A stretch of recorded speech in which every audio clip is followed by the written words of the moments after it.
스마트하게 농장을 드라이브하라 제2강은 전산 기록과 관련된 내용으로 준비해 봤습니다. 전산 기록 다들 하실 거라고 생각됩니다. 여기 계신 분들은. 전산 기록은 스마트팜의 제가 기초라고 표현을 해 봤는데요.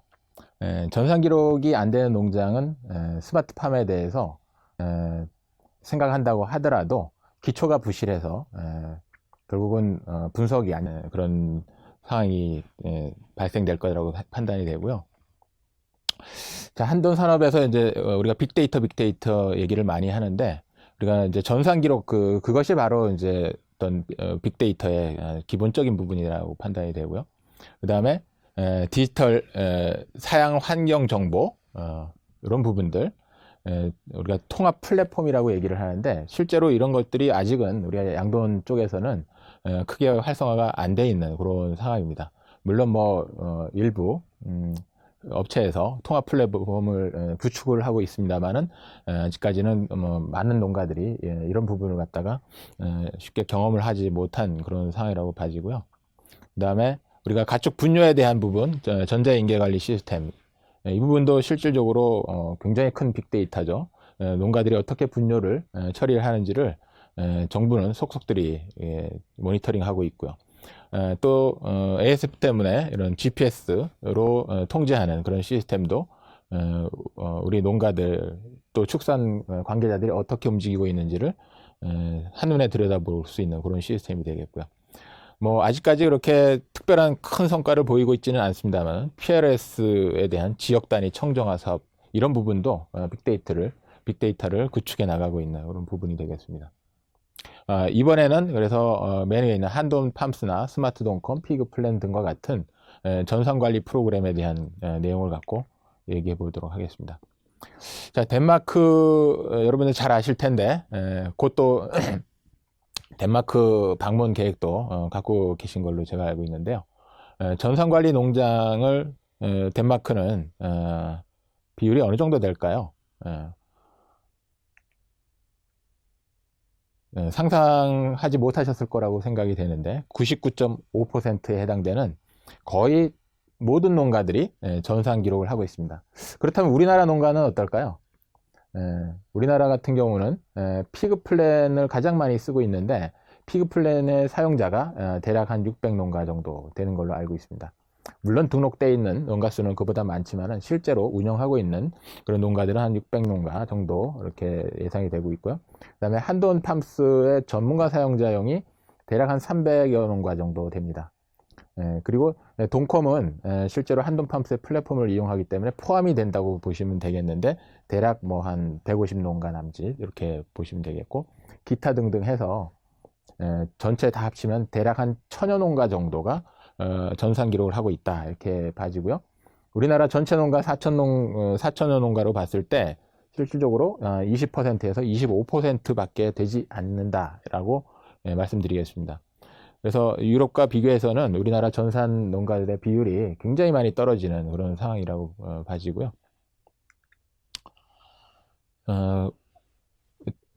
우리나라에서 가장 많이 쓰이고 있는 그런 대표적인 전산 프로그램들입니다.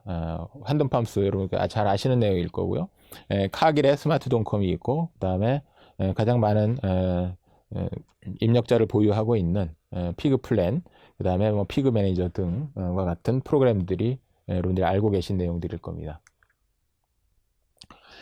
자, 전산 관리를 하게 되면은 여러분들이 입력하는 데는 많은 시간과 노력이 필요합니다만은 농장을 운영함에 있어서 굉장히 중요한 그런 부분들을 이런 보고서 형태로 뽑아볼 수 있고, 나무가 아닌 숲을 여러분들이 볼 수 있기 때문에 농장을 경영하는 데 있어서 아주 핵심적인 내용을 담고 있는 부분이라고 볼 수 있겠습니다. 이렇게 요즘은 뭐 웹 디자인도 굉장히 잘 돼 있고 한눈에 쉽게 육안으로 보고 분석할 수 있게끔 잘 만들어져 있습니다. 이렇게 다양한 분석 보고서를 통해서 여러분들이 농장을 볼 수가 있고요. 글씨가 작아서 잘 보이지는 않겠습니다만은 여러분들 한돈 농가들의 빅데이터라고 할 수 있는 우리 한돈팜스 데이터를 이렇게 쭉 보시면은 규모별로도 이렇게 성적을 쭉 볼 수가 있겠습니다. 한돈협회 사이트로 들어가면은 지난해 한돈팜스 결과를 PDF 파일로 여러분이 다운받아서 보실 수가 있습니다. 자, 그 2018년도 성적인데요. 전년도 대비해서 우리가 농가 평균 모던수가 257두를 이렇게 보여주고 있고, 그래서 가장 규모가 큰 곳은 이제 충남이 되겠습니다. 충남이 가장 사육두수가 많고 큰 농장들이 많은 걸로 이렇게 나타나고 있고요. 자, 관심 있는 이제 PSI입니다. 2018년도는 2019년도 대비해서 큰 변화가 없습니다. 그리고 2019년도 9월 달까지의 성적일 텐데요. 약간 올라가 있는 PSI 면에서는 조금 올라가 있는 것을 보실 수가 있고요. 육성률은 오히려 좀 떨어져 있는 80% 초반밖에 안 되는 그런 상황으로 봐지고요. 과거에 비교해서 거의 15% 가까운 폐사율, 이후 폐사율을 보여주고 있는 상황입니다. MSI는 18두 정도 되고요. 규모에 따라서 보게 되면은 MSI가 500두에서 1000두 모던수 기준입니다. 이 정도 규모의 농가가 가장 성적이 잘 나오고 있고, 그 다음에 오히려 성적이 규모가 10,000두 이상 되는 농가가 성적이 썩 좋지는 않습니다. 그것은 이후 폐사율이 굉장히 높은 것이 또 이유이기도 하고요. 물론 이제 규모가 작은 농장일수록 성적이 썩 더 안 좋은 모습을 보여주고 있고요. 그래서 성적에 따라서 농가 비율을 보게 되면은 PSI가 20두가 19두가 안 되는 농장 비율이 무려 48%, 9% 거의 50% 가까운 그런 농가들이 19두가 안 되는 PSI 성적을 보이고 있고요. 17두가 안 되는 그런 농가 수 비율은 45%, 14%. 하게 되면은 거의 60% 가까운 농장이 MSI 17두 이하의 성적을 낮은 성적을 보여주고 있다라고 볼 수 있겠습니다. 자, 이것은 농가 수준별로 성적을 보여주는 건데요.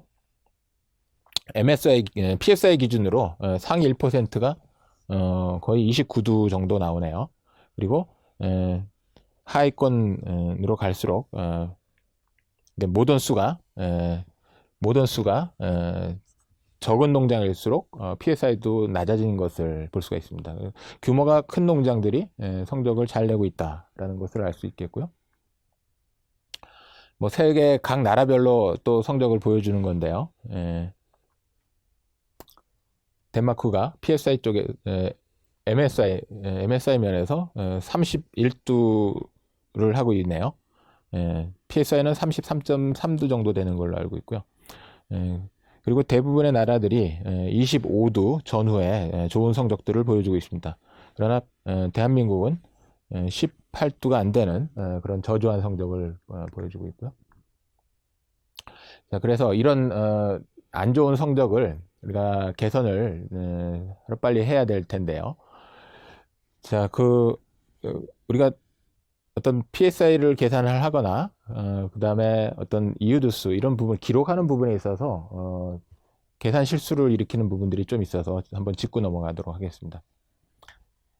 자, 총 산자수에 대해서 우리가 어떤 농가들은 사산, 뭐 미라라든가 흑자 이런 부분을 빼고서 입력하는 농가가 있고요. 또 다 포함해서 입력하는 농가가 있습니다. 실질적으로 총산이라고 하면은 그런 사산이 일어났던 부분들 이런 부분까지 포함을 시켜서 계산을 하는 게 맞겠고요. 그 다음에 포유 게시두수도 실제로 뭐 위축돈이라든가 저체중 자돈을 빼고 입력을 하는 농가가 있습니다. 실제로 그렇게 하면 안 되죠. 체중이 작든 크든 관계없이 포유 게시두수에 다 산입을 해서 입력 처리를 해줘야 되는데, 그러다 보니까 그렇게 산입을 않고 하다 보니까 결국은 작은 것이 또 이유가 돼서 이유두수가 포유 게시두수보다 많아지는 이런 어이없는 결과를 만들기도 합니다. 그래서 입력을 정확하게 해줘야 실제로 분석도 정확하고 농장의 문제가 뭔지 우리가 정확하게 분석해 볼 수 있기 때문에 이 전산 기록만큼은 정확하게 해주시는 게 좋고요. 그 다음에 MSI 계산을 할 때도 어떤 농장은 올해 모던 수가 늘어날 수도 있고 또 줄어들 수도 있는데 그것을 올해 연도에 모던 수로 계산을 해서 추라도 수를 나누게 되면은 실적으로 이 MSI가 달라지게 됩니다. 그래서 실제로 MSI라는 것은 추라도 수는 한 10개월 전에 모던이 교배가 들어가서 반영된 숫자이기 때문에 실질적으로 당해년도에 모던 수를 나눠주는 것이 아니고 10개월 이전에 모던 수로 추라도 수를 나눠줘야 그것이 올바른 MSI 계산 방법이 되겠습니다. 자, 그리고 이제 추라 체중 같은 경우도 어떤 경우는 모던들 뭐 250kg에서 300kg 정도가 나오는 모던 체중을 갖다가 추라도수에다 반영도 하고 그 체중을 넣다 보니까 실적으로 비육돈의 추라 체중보다 훨씬 높아지는 그런 결과를 만들기도 하는데 그런 분들 주의하셔야 되겠고요. 자, 한 가지 예를 들어 보겠습니다. 잘못된 기록의 예인데요. 모던이 한 A부터 E까지 5마리 정도가 이제 새끼를 낳았다라고 이렇게 가정을 해봤을 때 A 모던은 12두를 새끼를 낳았고요. 나머지는 10두씩 새끼를 낳았다라고 이제 가정을 해보면은 자, 이 케이스 1번 같은 경우는 A 모던이 분만 후에 사고가 났습니다. 그래서 포유를 3일밖에 하질 못하고 모던을 도태를 하게 됩니다. 그리고 나머지 12마리는 이제 다른 모던한테 양자를 보내서 키워야 될 텐데 자, 3일령에 이유두수를 영두를 잡아주는 게 맞죠. 영두를 잡고 12마리는 다른 모던들한테 이제 넘겨줘서 2마리씩 이렇게 넘겨줘서 나머지 모던들의 이유두수가 늘어나게 되겠죠. 이렇게 해서 A 모던의 이유두수를 영두로 처리를 하게 되면은 9.6두의 이유두수가 나옵니다. 이게 실질적인 그런 모던 이유두수가 평균 이유두수가 되겠죠. 그런데 케이스 2번 같은 경우는 3일밖에 포유를 안 하고 모던을 도태했는데 이유두수를 그대로 12마리로 잡아주게 됩니다. 이런 경우가 대단히 흔하게 나타납니다. 그러다 보니까 평균 이유두수가 굉장히 높아지게 되고 성적에서 문제가 생기게 되는 거죠. 이런 경우는 평균 이유두수가 12마리가 나오게 됩니다. 중복 이유가 되는 거죠. 그래서 실질적으로 이 5마리 모던이 9.6두가 이유가 돼야 되는데 12마리 이유한 것처럼 이렇게 큰 오류가 벌어지게 됩니다. 그래서 이렇게 입력이 되는 농가들이 심심치 않게 나타나기 때문에 주의하셔야 될 부분이고요. 자, 우리가 모던 회전율 굉장히 중요하게 생각을 합니다. 그리고 보통 사장님 농장에 모던 회전율이 몇 정도 됩니까? 라고 물어보면은 대략 뭐 2.3 정도, 2.4 이렇게 얘기를 많이들 하십니다. 근데 어떤 농가에서 모던 회전율이 2.6이 나왔다, 내지는 2.5 이상 나왔다 이렇게 얘기하면은 안 믿으시는 분들이 계세요. 실질적으로 한번 모던 회전율을 한번 보겠습니다.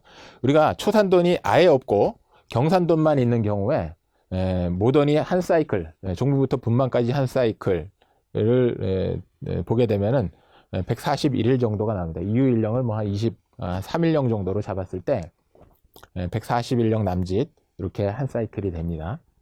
이렇게 되면은 365일을 141일로 나누게 되면은 2.59 회전이 이제 최대치가 나오는 거죠. 그러니까 실질적으로 뭐 교배에 아무런 문제가 없이 수태율이 100%라고 가정을 했을 때 이렇게 2.6 회전까지 가능한 수치가 나옵니다. 그러나 우리 농장은 대부분 초산돈들을 약 15%에서 25% 정도, 20% 전후에 초산돈들을 보유를 하고 있습니다. 이 초산돈들은 포유기간이 없기 때문에 실질적으로 회전율이 빠릅니다. 일반 경산돈들보다는. 그래서 초산돈은 115일령이면은 새끼를 낳죠. 그리고 경산돈은 똑같이 141일 이렇게 해서 보게 되면은 초산돈의 분만 회전은 3.17 회전이 되고요. 경산돈은 똑같이 2.59 회전이 나옵니다. 자, 그래서 초산돈의 비율에 따라서 농장 전체 모든 회전율이 달라지게 됩니다. 초산돈이 10%를 갖고 있느냐 아니면 30%를 갖고 있느냐에 따라서 또는 모던 갱신율을 높여줬느냐에 따라서 초산돈의 비율이 달라지겠죠. 그래서 갱신을 많이 하는 농장일수록 이렇게 모던 회전율이 굉장히 좋아지게 됩니다. 물론 여기서 이제 비생산일이라든가 또 모돈이 재발이 오거나 이런 부분들이 생기기 때문에 이것보다는 낮아지겠지만은 완전한 100% 수태율을 가지고 가는 농장 같은 경우는 최대 2.7회전 이상의 모던 회전율이 가능해진다라는 것을 알 수가 있습니다. 자, 그래서 우리가 모던 PSI 30도를 목표로 하고 있는 농장들이 많이 있는데요. 30도 하는 방법은 간단합니다. 이유도수 높이고 회전율 높이면 되는 거죠. 그래서 예를 들어서 13도를 이유를 하는 농장일 경우에 2.4회전 정도를 하게 되면은 31.2도의 PSI가 나오게 되고요. 12.5도 하는 농장은 2.5회전 정도 충분히 가능한 그런 회전율이라고 봐집니다. 31도 이상의 PSI가 가능해집니다. 자, 이게 한 10여 년 전의 사진인데요. 이게 초산돈입니다. 총 보면은 이게 이유할 때가 다 된 이유 자돈들인데 굉장히 똑고르게 잘 키웠죠. 총 몇 마리일까요? 초산돈이 15마리를 아주 똑고르게 잘 키워내고 있습니다. 자, 15마리를 다 붙여놓은 이유는 더 이상 양자를 보낼 데가 없다는 뜻이죠. 그만큼 산자수가 높았고, 그래서 이 초산돈들이 다 자돈들을 건강하게 잘 키워냈습니다. 자, 유럽 같은 경우는 이런 경우는 아주 흔하게 봅니다. 우리나라는 이렇게 15마리까지 붙여서 잘 키워내는 경우를 보기가 쉽지는 않습니다.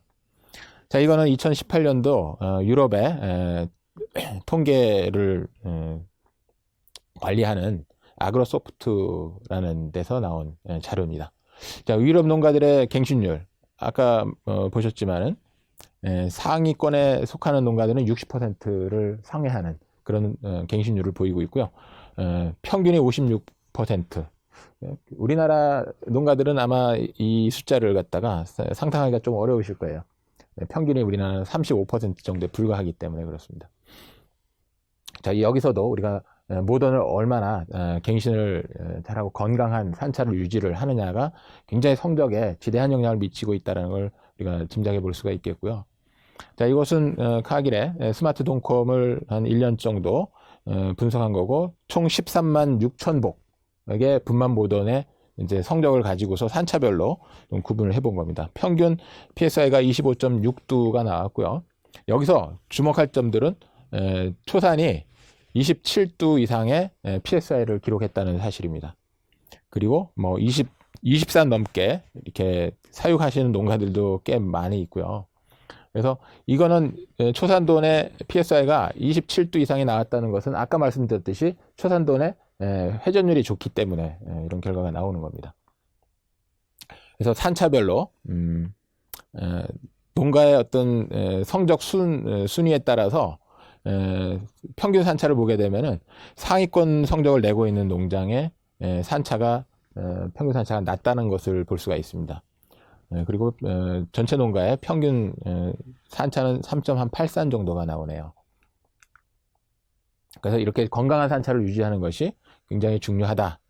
그래서 산차가 갈수록 PSI가 변하게 되는데 실질적으로 한 7산 정도, 우리가 7산, 8산 돼도 잘 킬 수 있다라고 얘기를 하는데, 물론 맞습니다. 관리를 잘 해주셔야겠죠. 그러나 일반적인 경우에 이런 우리가 빅데이터를 분석해 볼 때 실질적으로는 5산이 넘어가면서부터는 급격하게 꺾이기 시작한다라는 것을 알 수가 있습니다. 그래서 실질적으로 똑같은 이유두수라 하더라도 노산돈들이 난 새끼들은 면역력이 떨어지고 이유 체중이라든가 모든 면에서 떨어지고 출하량이 늘어지게 되고, 그래서 농장에 많은 문제를 일으키고 악순환을 일으키는 원인이 되기 때문에 농장의 산차를 건강하게 유지를 하는 것이 아까 말씀드렸던 그런 먼저 번에 1강에서 말씀드렸던 유럽의 어떤 프로 선수들로 구성해서 가는 것과 견줄 수 있다라고 말씀드리겠고요. 자, 그래서 육산을 기준으로 급격하게 PSI가 꺾이고 자돈의 이유자의 품질이 떨어지게 되는데요. 보시게 되면 육산 미만의 모던들의 PSI는 25.9도, 그다음에 육산은 25도, 육산을 초과하는 모던들의 PSI는 24도 정도가 나옵니다. 그래서 이렇게 성적이 산차에 따라서 분명하게 달라지는 부분이 있기 때문에 여러분들이 산차 관리를 잘 하셔야 되고요. 자, 근데 후보돈 구입비가 높고 육성하는 데 들어가는 비용이 있다라고 생각하기 때문에 이렇게 돈가가 낮으면은 사실 후보돈에 대한 투자를 미루는 경우들이 많아요. 근데 절대 그렇게 하시면 안 되겠습니다. 실제로 지금은 후보돈 가격이 많이 낮아져 있을 텐데 일반적으로 과거 한 5년 정도 돈가가 괜찮았을 때를 기준으로 본다면은 후보돈 구입비가 한 70만 원 정도 나오고요. 또 도태모돈을 판매를 해서 나오는 수입 이렇게 해서 하게 되면은 실질적으로 후보돈 한 마리를 기존 모돈과 교체하는 데 들어가는 비용이 한 55에서 60만 원 정도가 소요가 됩니다. 자, 그렇다면은 우리가 모돈의 경제 수명을 감안했을 때 후보돈 감가상각비를 한번 이제 살펴봤습니다. 그렇게 되면은 한 마리당 우리가 60만 원이라고 그 교체 비용을 가정을 했을 때요. 일산까지 우리가 후보돈을 사용하고 도태를 했을 때는 60만 원이라는 두당 비용이 이제 소비가 되는 것이죠. 그리고 이제 육산까지 쓰게 되면은 두당 한 10만 원 정도로 이렇게 우리가 계산이 됩니다. 더 많이 사용하게 되면은 감가상각비가 더 이제 두당 낮아지게 되겠죠. 자, 그러나 이제 얼마나 우리가 후보돈을 오래 쓰는 것이 산차를 연산성을 높게 가져가는 것이 경제적이냐 이런 부분을 봤을 때 오래 쓰면 오래 쓸수록 좋겠습니다만은 극명하게 성적 차이가 나타나는 부분이기 때문에 우리가 아까 분석했었던 그 빅데이터에 근거해서 우리가 본다 그러면 육산을 초과하게 되면은 실질적으로 경제적인 가치가 떨어진다. 초산돈으로 교체를 하는 것이 훨씬 더 유리하다라는 것을 우리가 아까 살펴봤고요. 그래서 육산 미만의 25.9도 PSI, 그 다음에 육산 초과 23.9도를 비교하게 되면 약 2마리 정도의 PSI 차이가 벌어지게 됩니다. 그리고 이후 육성률도 육산을 초과하는 노산돈들 같은 경우는 한 10% 육성률의 차이가 보여진다라고 가정을 한번 해보겠습니다. 충분히 가능한 얘기겠죠. 그리고 MSI를 비교해 보면은 한 4도 정도의 큰 차이가 벌어집니다. 이 MSI 4도를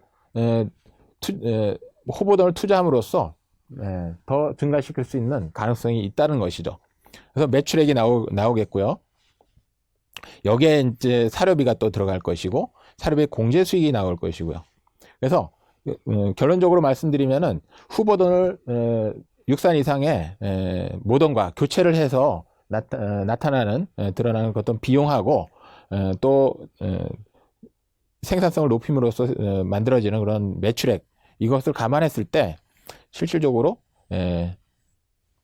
후보돈 두당 98만 7천 원이라는 추가적인 수익을 만들어준다라는 것입니다.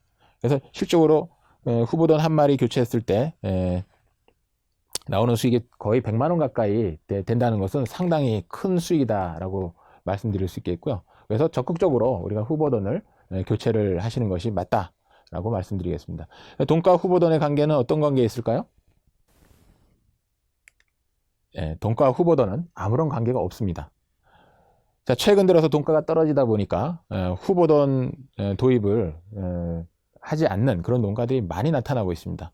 실질적으로 돈가 떨어진다 그래서 생산성이 낮아야 될 이유가 아무것도 없는 것이죠. 그리고 일강에서 말씀드렸듯이 돈가가 낮으면 반드시 또 높아지는 그런 시기가 있기 때문에 그런 기회를 우리가 본다고 하면은 후보돈은 반드시 농가에서 지속적인 갱신율을 높여서 성적을 끌어올리는데 우리가 역점을 둬야 되겠다라는 말씀을 드리면서 이 강을 마치도록 하겠습니다.